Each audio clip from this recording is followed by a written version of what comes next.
podcast dedicated to the lore, legends, and myths surrounding the creatures that may lurk in your backyard. My name's Hewitt. I'm Chris. How you doing, man? I'm all right, man. When this launches, or when this episode drops, it'll be 2026, and I'm hoping that year is a better year. Yeah, that'll be good. By the time this drops, I'm probably going to be in study mode, and which might be the only reason I'm pushing for us to do another recording tonight. Yeah, well, I mean, I start studying on. I'm going to start studying tomorrow. Yeah, and I'm going to have my test on the 15th of January. Mm-hmm. The good news is this is a test that I have already passed. The bad news is, I have to try again. Yeah. And yeah. At least it's free. At least it's free. They didn't make me pay. And you gotta go back to El Dorado? Yeah, which is not a bad drive. No, and you also get to eat that good breakfast place again. I might go to the breakfast place. We might go back down to the downtown, because the first time we went there, we just looked around at the outskirts. It's this is Monroe. This is West Monroe, kind of normal stuff. It has that vibe, but it's built more in a square. Yeah, and then Rupi was like, let's go to some place good, because you passed the second test technically. I mean, in all technicality, I passed the second test. And then we found the downtown. It's the downtown actually is developed and is an actual downtown. So we're probably going to go down there again. Hmm. I'm excited for that. I've also been playing a lot of games. I bought a lot of games. Too many games. I got convinced to download Disco Elysium. That is a really fucking good game. So I might be playing Hobo Detective Futuristic Meth Addict RPG. Future potentially gay detective? You don't know. I assume, no, I honestly assume in most video games that the main character is amorphous to what they're attracted to now. Yeah. Well, there's a whole joke that him and his partner are partners. Yeah. But no, it is a fantastic game. Well, that's good. See, next week during that whole time, Em and I are trying to figure out what we're doing for New Year's. I think we talked to Goosehead Jed about doing some type of thing. However, it's also been a week since that conversation happened, so I'm assuming everybody's forgotten it. And my thing is just I'm just going to hole up and I'm going to study and or play games. Because I bought Liza P. I bought Darkest Dungeon 2. So you can kill us all again? Well, the thing is, Darkest Dungeon 2 is structured differently.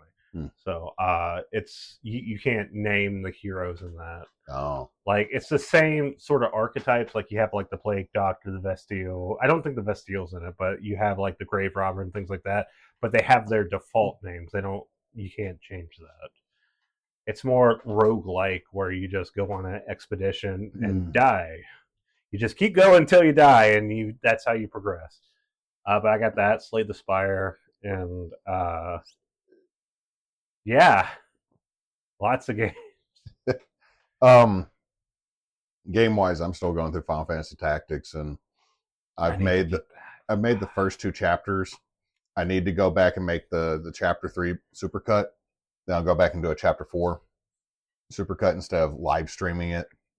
I'll just eventually hey, we're not doing anything this Saturday. I'm going to stream 12 hours of Final Fantasy Tactics.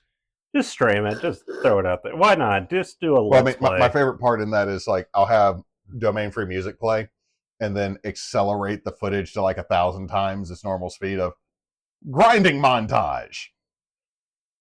I think that's what you got to do. Some people cut it out, but I like the idea of just speeding it up so people. But yeah, there's a bunch of that.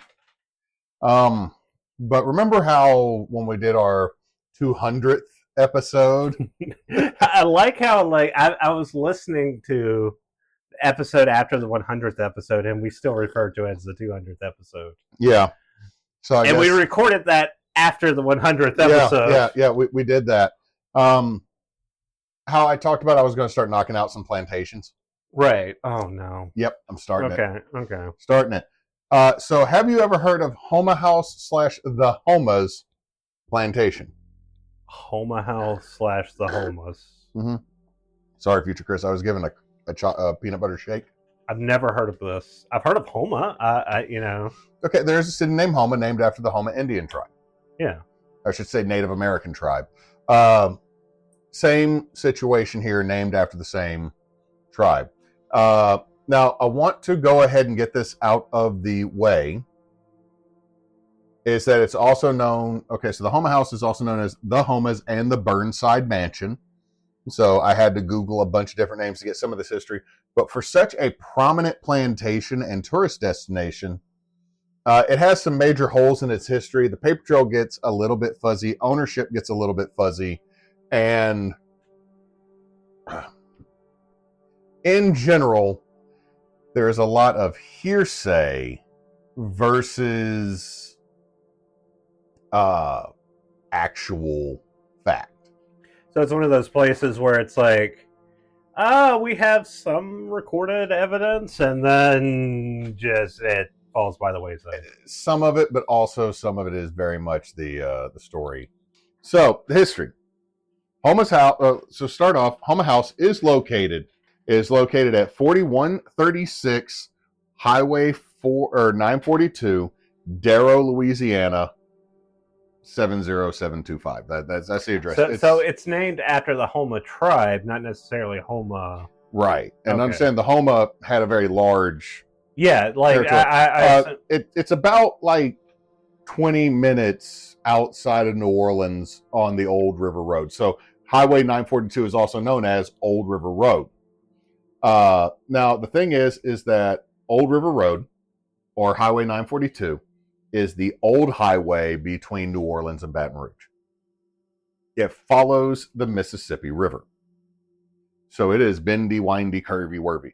There's also like... I'm surprised that a highway's still there. Oh, it's because it's on this side of the levee. Oh. The good side, the not floody side of the levee. It also has several of the most historic plantations in Louisiana on it. So that they gotta keep that preserved. There is a heritage tour that goes through, because also like you could call it the Heritage Not Hate Tour. Yeah, but also there's a couple of like really unique architecture styles that pop up too. Oh yeah. Jokes aside, I'm just ribbing. Now the property used to run all the way to the river before the levee was built. The land was bought in 1774 from the Houma tribe by Maurice Conway and Alexander Latil. Another instance of people, I guess this happened a lot in the colonial era. And 1774, this was considered a legitimate land sale by the tribe. Like, they understood the French and Spanish law. Well, I'm saying it's like when it came to Centralia, it was the same thing. Yeah. Because they bought the land from the natives, or I believe they sold the land to the natives and then they bought it back from the natives, or like the company bought it back from the natives. Something I can't remember. It's been a while since we did that episode. Now the two were businessmen from New Orleans, and eventually Latil would build a French colonial style house.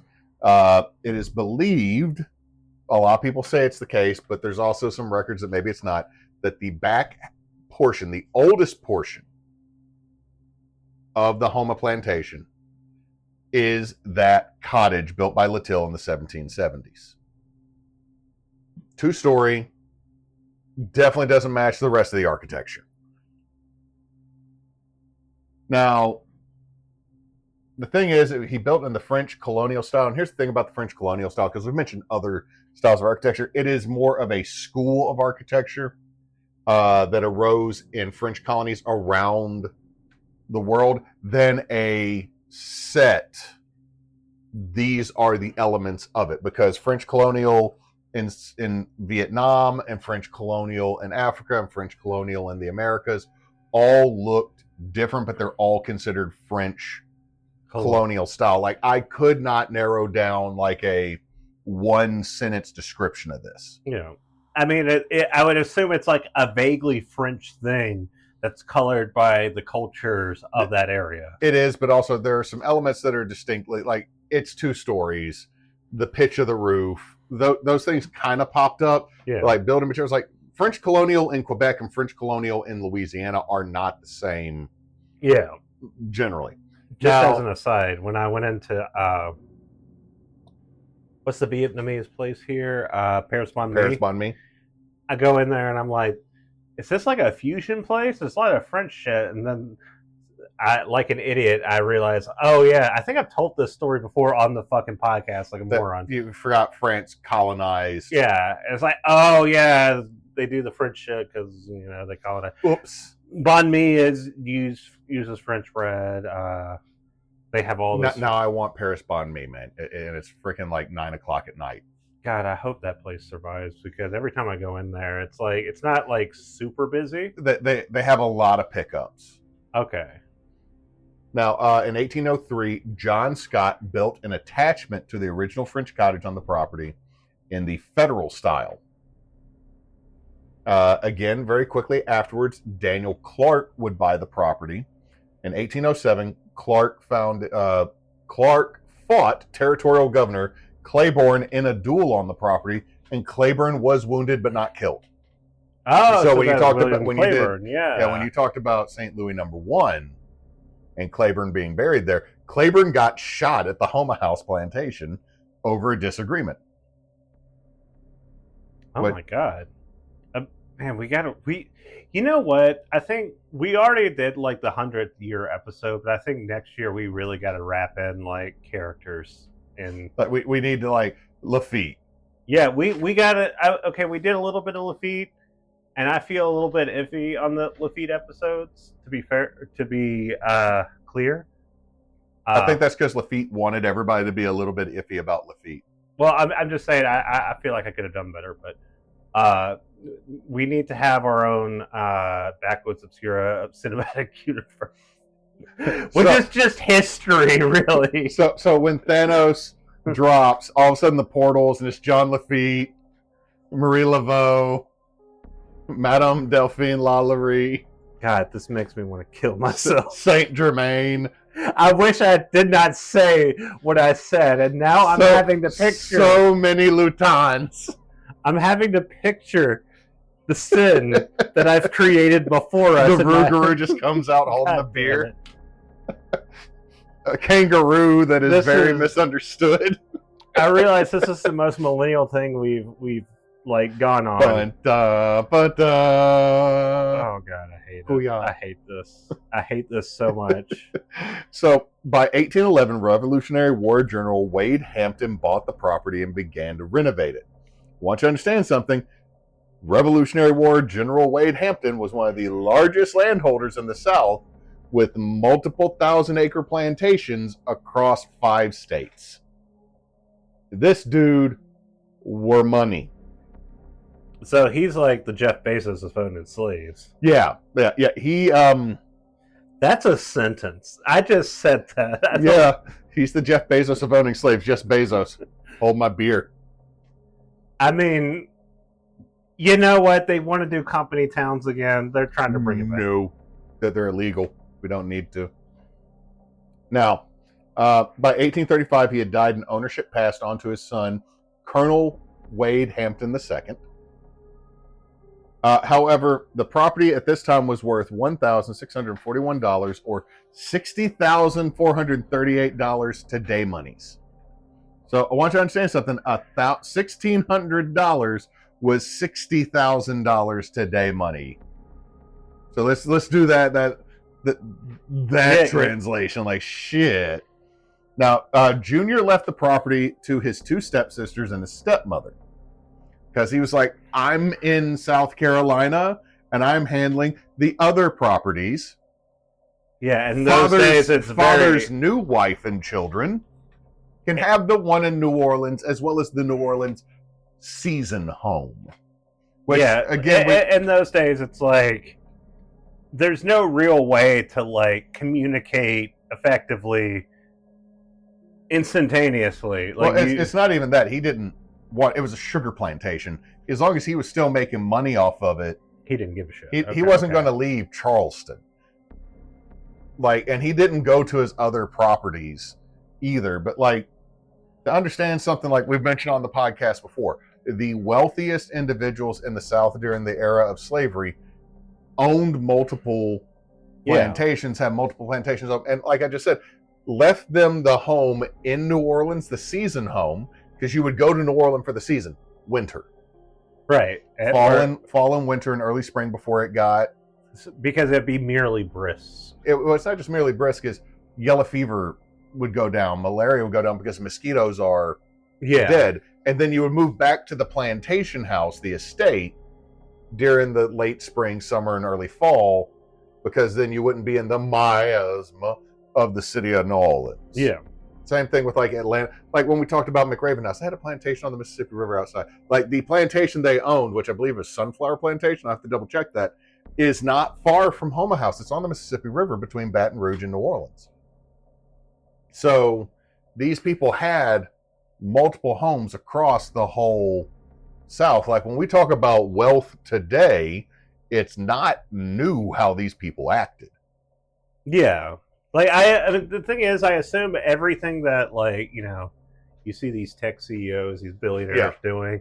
Like with their Paradiso Island that they got down off of Honduras. They're just expanding in ways that, like, in modern context, it is different, but it's also very much the same in the sense it's like, I have money, I have too much money, so I'm going to try and generate money with the money I have. And I'm going to do what I want. Yeah. Now, like I said, he left it to his sisters and mother. And now John Smith Prester and Caroline Hampton Prester, daughter and husband, the daughter of the general, and he was the husband. He was also a colonel. Built the main house that the iconic image of the plantation today is known for in the 1830s and 1840s. So if you see the front of Houma House, it was built between the 1830s and 1840s by Revolutionary War General Hampton's daughter and her husband. Now, let's see, because I lost my place for a second. The main house was built in the Greek Revival fashion, popular in the 1800s. We talked about this in multiple other podcasts in depth, so I'm not going to go into the description of the style because we've done that, and you can go catch McRaven House and some of our other plantation episodes that we've talked about to get that bigger deep dive into the Greek Revival style. Now, the new addition is a 2.5-story tall, 3-room deep on each side. There is a wide entry with a central hall that opens to a spiral staircase in the back underneath the vestibule between the old and new sections. I have been to this when I was younger with my mother and my uncle and my sister and aunt, and it is a absolutely gorgeous building, but what the fuck to build something like this. Also, the ceilings are twice as high. They're like the first floor's got like 16-foot high ceilings because of heat. There was no air conditioning. Right. Like putting air conditioning in there today, you're going to spend a fortune. But going back to the 1800s, this is air conditioning. I have a 16-foot ceiling. Why? Because the top 3 feet are sweltering freaking hot. But down here, we're only like moderately balls deep in the heat. And then you just open the windows and have... like, and the windows are the size of a freaking doorway. Yeah, and it just airs everything out. Now, the first floor have large doors and black marble fireplaces on each side towards the front. Originally, there was a large oak alley that was planted at this time that led from the front all the way down to the river. Only 8 of the live oaks remain today, but there are reports of anywhere between 30 and 40 oaks running from it down, and like they were trimmed so that they literally made a natural archway from the house all the way down to the river where they would that's load. got to be a pain in the ass to do. Oh, it doesn't happen now, man, but like back then they had free labor. Oh, right. They didn't have to worry about that shit. Yeah. Preston's also built 2 ornamental garçonniers. which I'm hoping I'm pronouncing that right. Gac with the wiggly mark underneath it. Onniere. So garçonnier on either side as an addition. Now, the reason I say they're ornamental is they're only about 10 feet wide, which is the room we're in. Yeah. The interior, like the room is not 10 feet wide, but it's definitely more than 10 feet long. So imagine a 10-foot circle because they were built like a little turret tower. Okay. And there were 2 stories. Sorry, I should say hexagonal. They're hexagonal in shape, and they look like castle towers. These were meant to be bachelor apartments for sons once they turned 13 or 14.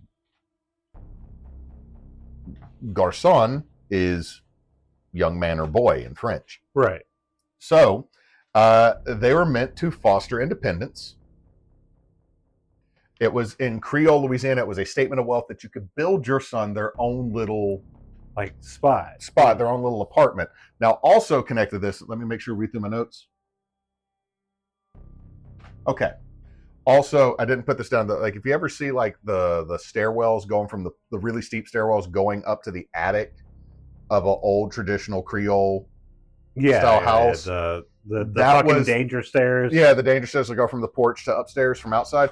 That was technically a garçonnier, so they could just send the boys up there. Now, in Creole culture, let's see, it was a statement of wealth. I already say that it was meant to keep teen boys away from unmarried members of the family and allow them to host their friends in their own space. Also, it was to allow daughters and female cousins that lived on the property privacy. Now, you're making that face, and I fully understand why, because it's grody. But also, I put this down. Personal opinion. They stuck the boys out in their own little area because they're smelly and act fucking weird because they're teenagers. You could just tell them to stop acting weird. Yeah, but at the same time, man, like, if you had enough money to put your weird, now slightly hairy, funky-smelling child who does not understand what's going to them, and the fuck if you know how to explain it, because no one ever explained it to you when you're rich. And by this point, you were already married, too. Like, in the really shitty cultural aspects of what were considered gender norms at the time, would you not stick them in the barn? I don't know. Like, I mean, I guess like at the time, like I could only go based on like what I knew of the times. Like, I mean, modern sensibilities, all that. So okay, let me throw it back to our teenage years. We weren't as weird as them in this manner, but I do remember going into what was your old bedroom, and before that was your brother's old bedroom. And it smelled like feet and pits. Mm. And it wasn't like y'all weren't putting on deodorant, and wasn't like you weren't bathing. It's just like teenage boys stink. I remember my room being told my room stank, or walking into a room full of teenage dudes at a summer camp. It'd just stink. And I can fully understand rich people sticking them in another place. Especially since, you know, it's the South. It's a... Which leads me to the problem of like the poor or I shouldn't say the poor, but the common man's garçonnier, the attic where you're sticking all the boys.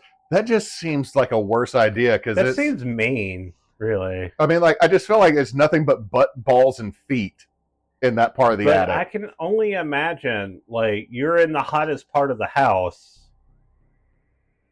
and you must be sweating something. And it usually wasn't the whole upper floor, because, like, remember when we went to the Acadian Village? Yeah. At Paracon, there was the staircase that went up to a small section, and then there was a stair that went up to the rest of it, because there was the downstairs rooms for winter, and then there were the upstairs bedrooms. Right, yeah. Or, sorry, upstairs bedroom for winter, and the downstairs bedrooms were for summer. Because of heat conservation, it's like, we're just going to stick the boys in the attics. Like, we're just letting them hotbox their own fucking farts up there, and they're going to keep acting weird. But I'd assume, like, some of the places at least would have, like, windows or something for the... There was ventilation. It's just that... But the other thing with the...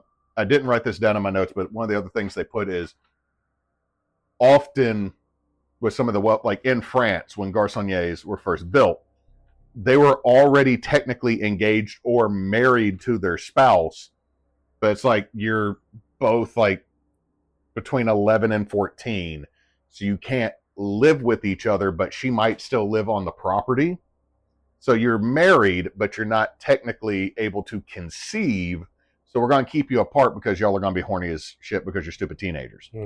And even though you're technically married or engaged or betrothed, like there's a whole level of really weird to this that the more I read, the more uncomfortable I got. But I also at the same time think the Garçonnier is kind of cool because I would have dug having my own apartment behind my parents' house as a kid.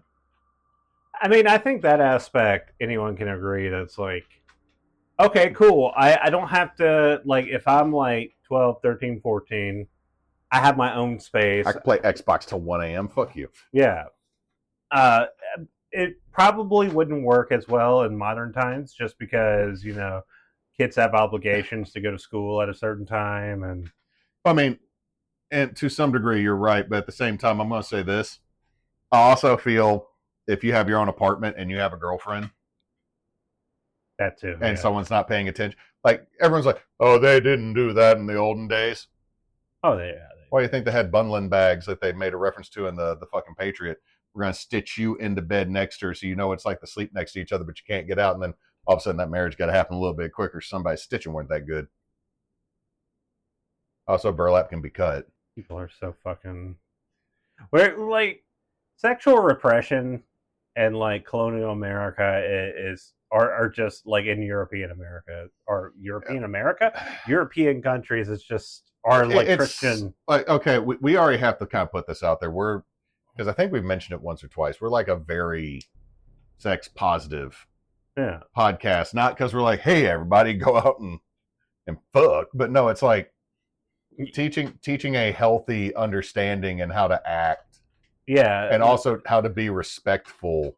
Yeah, well, that's the thing. It's the main thing that's weird at me. Like, it's one thing to think about that when it comes to like people like 200-300 years ago, or even 100 years ago, but it's like you do have people here that have very antiquated views on like how to handle sex, and it's like you could just handle sex by telling it's like this is how it works, this is the risk, this is how you prevent these things. You need to be safe. Treat your partner with respect. It's like the first two, like I don't think 9% of people are offended by. It's when you hit that third one that so many people. Yeah.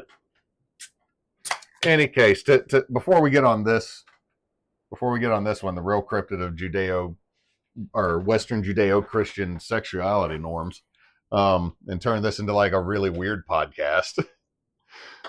Continuing on, they also served as guest houses with limited access to the main house, which is really what they got used for more. Like a lot of these would also open off of a porch. Like you could walk to the porch, but you couldn't get in the house. So like, say you had a daughter and her beau, you put him in the garçonnier, and he can't get in the house because you locked the door, but you provided him with every comfort. And I swear to God, boy, if I find you on them stairs. Now, here's the bad thing is, as the father of a little girl, when I read that like the thing I gave you was on a website as a story, I'm like, as the father of a little girl, I can fully understand that if I was a wealthy man that could put my little girl's fiance or boyfriend in his own little apartment, and all of a sudden I caught him like I'm at the top of the stairs and he's at the bottom, I am going to Samuel L. Jackson stare that child back out of the room. And I am large enough to effectively do that. So I kind of get that one. But some of the other stuff I read, it's like, ew. However, some of y'all did marry your cousins. So, I mean, you did start part of this section with them being like, gotta keep the boys away from certain people in the family. It's like, oh, okay. So there's like, they're like, oh, this cousin looks nice. It's like, oh, God. Yeah, I'm 100% on that one. So it's kind of a weird bit of architecture, but it's a really neat bit of history that also is kind of perverted and just weird. It kind of hit like a lot of good. It hit more good notes than bad notes. Just wackiness, just some wacky old weird, words. You weird motherfuckers. Now, other versions of this can be seen in the house with external stair. I already mentioned that one. The main porch rings 3 sides of the house, because the backside is attached to the previous Right. homes. So it has a 3-way porch around it. Very nice big porch. Like, this is a house meant for entertaining. Now, also during this time, the mother sold her shares to the Prestons. The second sister died, leaving them the sole owners. They did give a portion of property at a secondary plantation down the road to the children of the sister. So at this point, the Prestons become the sole owners of Houma House. Now, John Prester, a lawyer, a planter, a politician, an orator, colonel, and banker, threw huge parties, always hosted by his wife, Caroline. So is this getting into the portion where it's getting kind of iffy on the history? A little bit. I've already hit a whole lot of, like, the origins of the house are kind of like, I hit 4 owners in 8 years.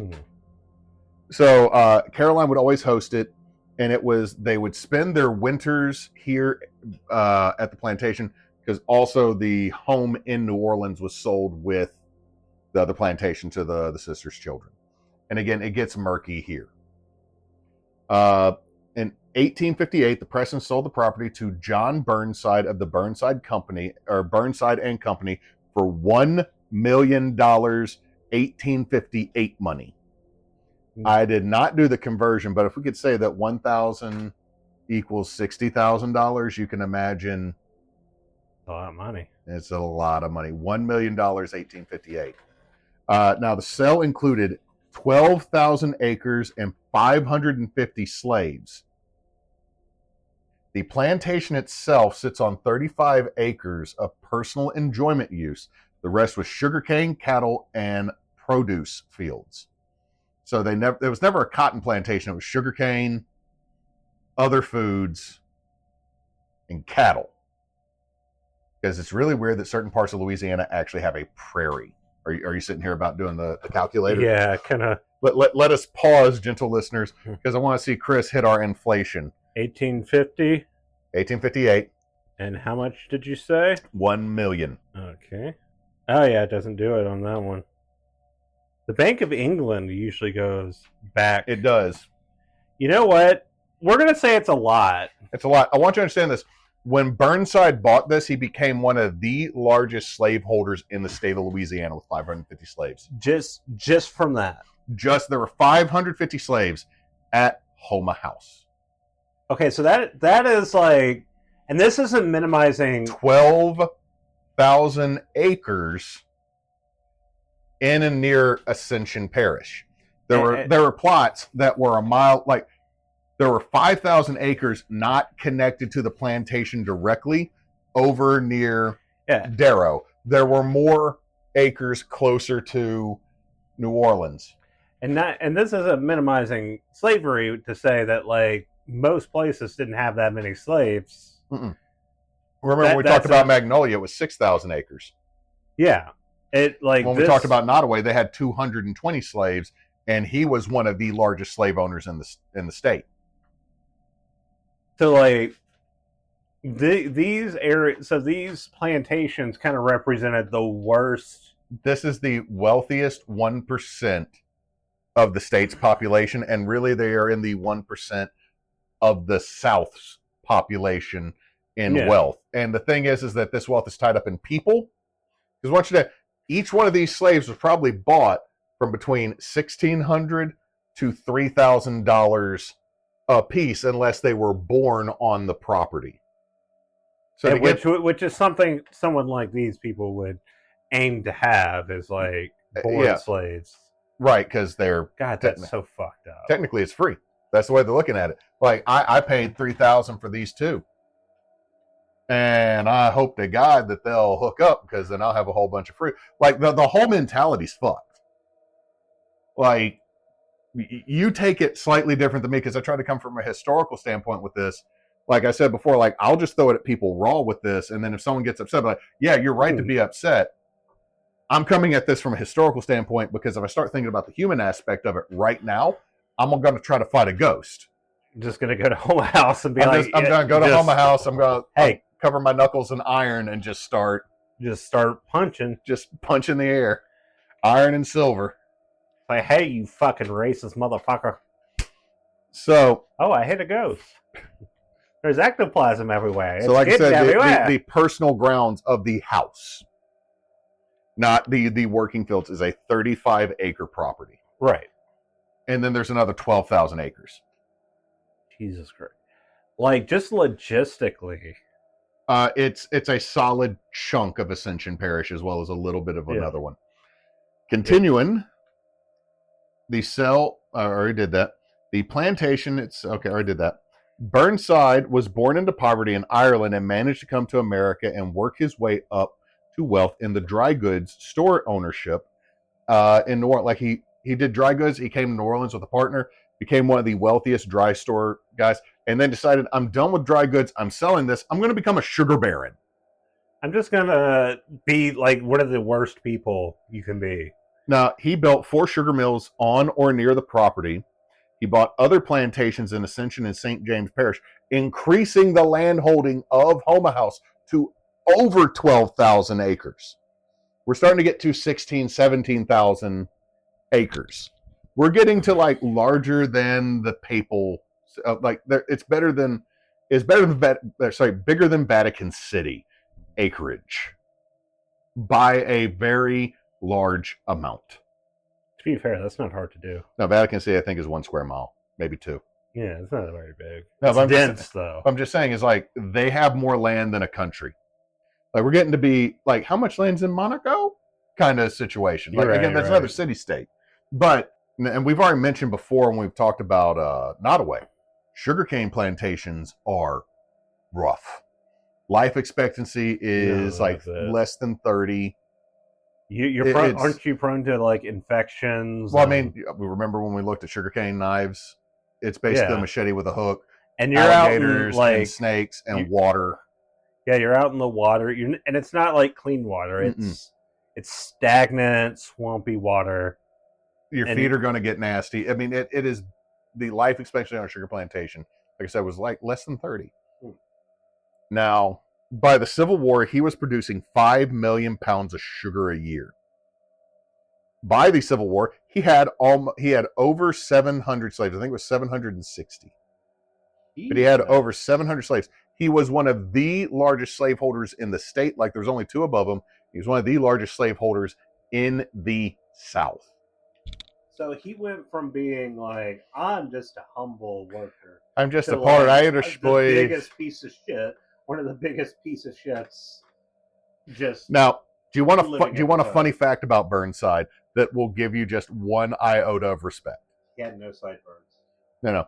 During the Civil War, Houma House was spared from destruction as Burnside convinced General Butler, Benjamin Butler, the Beast, who occupied New Orleans. Who, like, the reason I call him that, like, people are like, oh, he's on the right side. Yes, he was a bad man on the right side of history. Because when he very much, when he was originally in Virginia, said, well, slaves are contraband, so I can technically own them. So one reason he got moved to New Orleans is during the Peninsula Campaign. He was taking Virginia slaves and then putting them back to work in the same fields and claiming the profits for himself in the U.S. military. Because remember, the first year of the war, we hadn't said that emancipation was the point. So Butler went their property. When he came to New Orleans, he said there's still property. But this is how he kept Butler from burning the plantation. I am a citizen of the British Empire and therefore have diplomatic immunity. If you attack my property, it will fuzzy the line on whether or not Britain will acknowledge the Confederacy as a legitimate nation, sir, and therefore do not attack my property. And Butler fucking bought it. So he's like, you know what? I'm not going to do this because I don't want England. I don't want an international. Is your mic even on? Is my mic on? Hello? Hit the button. It's on the back. Wait. Hello? Oh, fuck. I think you're getting picked up on mine. Did the green light come on? Oh, no. Is it dead?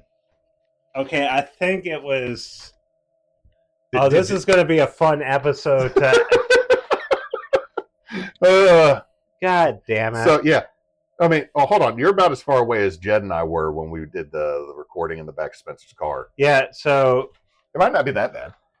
Might not be that bad. I'll let you know. God damn it. Fuck. So, I mean, now here's the thing. Burnside never married.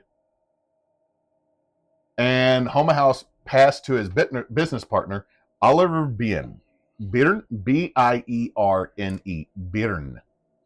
And then to Colonel William Miles. Now, Colonel Miles' son discontinued sugar planting because when he inherited the plantation, because he's like, we're not making money. This system is like, when it was slave driven, this method made money. In the beginning of the industrial area, this makes no money, and I can't compete. So he stopped that. The Miles family then sold off much of. I would assume like sugar plantations. When the way you would harvest sugar changed in that. It did, but I mean, the big thing is that when you have no overhead for paying your employees, you can turn a massive fucking profit. Well, that's why they didn't want to get rid of it. Yeah. Because it was now the family sold off much of the property and then moved to New Orleans using the house as just a vacation home, and it started to fall into disrepair. It became a status thing. It still maintained the 35 acres that the plantation house sat on, but they sold off all like the nearly 20,000 acres of additional holdings. Also because Louisiana upped the fuck out of its property tax in Reconstruction. Excuse me. Now, Dr. George Crozat bought the property in 1940 and began. Is it still dying? Like, is your battery dead? I think it. Okay, yeah, I think it's. Just sit to the side and we'll run off of mine. Hold on. Oh no, the magnet's in my belly button. Oh no. Okay, I'm just gonna go like this for now, and we're just gonna hold it. Okay, so this is different. We're leaning in real close. Lean in real close, talk about plantation. So Crozat bought it in 1940 and began a renovation of the deteriorated structure. He demolished the middle section and replaced it with a large breezeway and carriage passage. In 2003, Kevin Kelly bought the property and further restored it. He added a banquet hall, opened the house to tours, restored the gardens and garçonniers, and put rental cabins in the back. They are not the actual slave cabins. He built rental properties. Oh, so he was like, we're gonna Yeah, it's still his private residence on the 3rd floor. You can tour his bedroom. If he's there, you can't tour his personal bedroom. If he's not there, you can come through because he does have an apartment in New Orleans. Like I said, most of the original outbuildings now at this point, including the mills, have been destroyed. Now, gotten all the history at this point, let's talk about some ghosts, okay? So, the Little Girl in Blue, aka Petite Femme. Petite Femme? Petite Femme. During the 2003 extensive restoration, many workers claimed to see a little girl in a blue dress near the back spiral staircase. Like, dozens of workers saw this little girl to where they kept thinking a kid was getting on the work site. And they're like, hey, you need to, like, where's your daddy? Where's your mommy? You should not. Like, what are you doing out here? Now, hey, get out of here. She was described as having dark, curly hair and dark eyes and a slightly tanned complexion. So Creole. Okay, so Creole. Okay, like I was thinking like a Black-Eyed Children sort of. No. You said like dark eyes. I was like, oh. No. Like dark, like brown eyes, dark enough to be like almost black. Okay. Not like completely blacked out, but very much looking like a little Creole girl. Okay, so yeah, it's from the 1800s, lineage-wise. Yeah. So she disappeared every time someone tried to approach her or tried to help her out of the site. Like, I'm not talking like see-through, like they looked at her and she was flesh and blood and then would vanish in a puff. So one of those ghosts that is like, no, you think you actually see someone. It's not just an apparition, like a full opaque person. Just a little girl. Yeah. Now, they believe this may be the daughter of Colonel Preston, who died in 1848. But she died in South Carolina. That's the weird thing. It's like she died in South Carolina, not there. But they said she always loved the site. Scarface. How many places is Al Capone? Yeah. Yeah. How many? Also, there's a chance it could be Harriet Miles, who died at 7 on the property. She is buried on the property in the graveyard that was destroyed by the Mississippi River in the 1927 flood, which could also explain other ghostly sightings of a little girl that are kind of sporadic and not really noted. The levee now exists, or the levee now goes over where the graveyard for the property was. There's then the Gentleman. Oh. Now, the Gentleman, the original Oak Alley had 24 to 40 trees, depending on the record. In 1927, the flood took several of them, and they were just gone. And a lot of the survivors were damaged to the point they had to be cut down. Now, 16 levee workers then decided, when the WA, or when we started having the New Deal come through, right, and they started building the levee after the 1927 flood, a bunch of workers went, hey, this property is now state property on this side of the levee, which means nobody owns those trees. Now, a lot of these trees are torn up and cut up, so we might as well just go ahead and, get a nice bit of wood. Just cut them up, get some wood. So they cut down the trees, and all 16 men were lost or died shortly after because they tried to float them down the river to New Orleans. None of the trees made it there because the Mississippi River said, fuck you, because it's the Mississippi River. What were they thinking? They were thinking this is a 12 to 20 foot wide live oak. Okay, so this isn't so much a scary story as it is like... It's kind of a curse. It's kind of like an episode of Jackass where you're like, yeah, let's float this log down the Mississippi River. Yeah. One of the biggest, or the biggest river in fucking America. Now remember how I said the trees were all shaped to have an archway? Here's the thing: is the eight remaining live oaks overnight, according to the groundskeepers, warped and twisted, and their boughs bent down in mourning for their lost brethren. Now, there's a lot of explanations for this: change in pH of the soil, change in moisture content.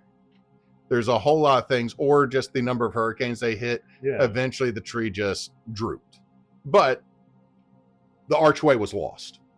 Okay, so they were just like, ooh. So that's one of the scary stories. Now maybe they just had a little bit of dysfunction. You know, they were pretty old at that point. They got a hold of some French cut green beans that were in a metal can. Yeah, just those heavy metals led to performance issues. You can't be fertile your whole life. You know what I mean? Anyway. Now, a lesser known spirit is the riverboat captain. The riverboat captain is a man seen in uniform, assumed to be a riverboat captain by the owner and other people. He is seen walking on the 2nd and a half floor riverside window walk. Like, they'll see someone passing through windows in a uniform, so they say that's the riverboat captain. Right. But if you run up there, there's nobody upstairs. This one is one of the few reports actually made by Mr. Kelly. That is the clock. Kelly bought a clock that turned out to belong to Burnside at an auction, because he's trying to find original style pieces or close enough pieces, and he bought this clock, and it turned out to be Burnside's clock. So he was like, I need to find something close, and he was like, the money. And then I bought this.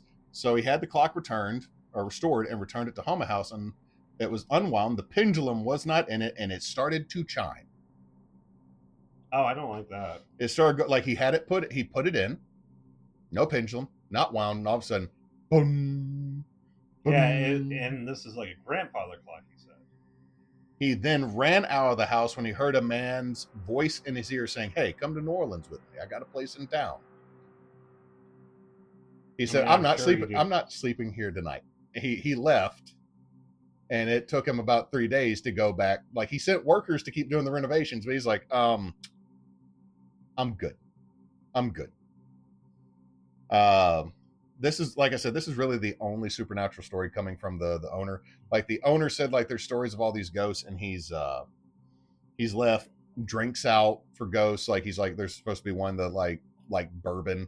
He's like, I'll take a drink with a ghost. And he's never had like any weird experiences other than this clock. There's also a story of a very well-dressed tall, like nearly 7 foot tall black man walking the property, like wearing coattails, like a server or a butler. Also, there is your standard issue: weird noises, unheard, disembodied voices, shadow figures, cold spots, orbs, electronics being weird, and stuff being moved that you don't remember moving. So your usual weird haunted stuff. Yep. Now, let me go over some media, because this old girl, has some. I just want to hold this. Has some credit. Like, the biggest one is Hush Hush Sweet Charlotte in 1964 with Audrey Hepburn. Longstreet TV series 1971 to 72. Moon of the Wolf 72. Mandingo 1975. A Closer Walk 1976. Big Bob Johnson is in Fantastic Speed Circus 78. A Woman Called Moses 79. All My Children 81. Fletch Lives, aka Fletch 2 1988. I believe that's a Chevy Chase movie. Snow Wonder, Hallmark film 2006. K-ville, Fox TV series pilot and first episode filmed there. Top Chef 2009. Revenge of Bridesmaids 2010. Love, Marriage and Weddings 2010. Wheel of Fortune 2011. Our Band in Chaos 2015. Bachelor Season 21 2017. The Green Book 2018. And lots of commercials, and incorrectly credited as the house in one of the Twilight films. However, that is actually in Oregon, but looks similar. So this girl has a long acting and television appearance. The thing with Audrey Hepburn, and I forget who else was in it, Audrey Hepburn gave her co-star a black eye because she literally beat her ass in the cemetery that they built on property, because she did not like her. She literally beat the shit out of her in the scene, and that's the scene they used in the movie, because she's supposed to attack her. And this is like, well, that's real. Sources: HoumaHouse.com, 64parishes.org, Houma House, ChambersArchitects.com, Cajun, Louisiana, Past Lane Travels, Haunted Louisiana Plantations, and LouisianaLife.com, folklore. Well, damn. Like this, you condensed a lot of different history into this. The thing that's weird about this is I didn't have as many sources, but like all the sources had a lot of info. Yeah, like no, like the thing is, I love stories like this, but holy God, just it's a lot, dude. It is definitely a lot, and I like. But again, I like the idea of like Desterhand's going to have more. Like we're building the fucking universe. Fucking Burnside's gonna come back. Burnside's going to show back up and be like, I convinced them not to attack my plantation because I'm not a member of your country. And then we got Claybird, and then we got... Yeah. So anyway, we are... Anyway, we are Backwoods Obscura. We release every Tuesday. We're also Team Bonus Action, a group of friends who like to play D&D and other games online. And hey, Chris. I hope you have a good day or night, whatever time it is over there. Silly thing. Oh my God. Say. So the mics were dying at this point. So, yeah. Hope you have a good day or night or whatever time it is over there. And remember, we come back every Tuesday.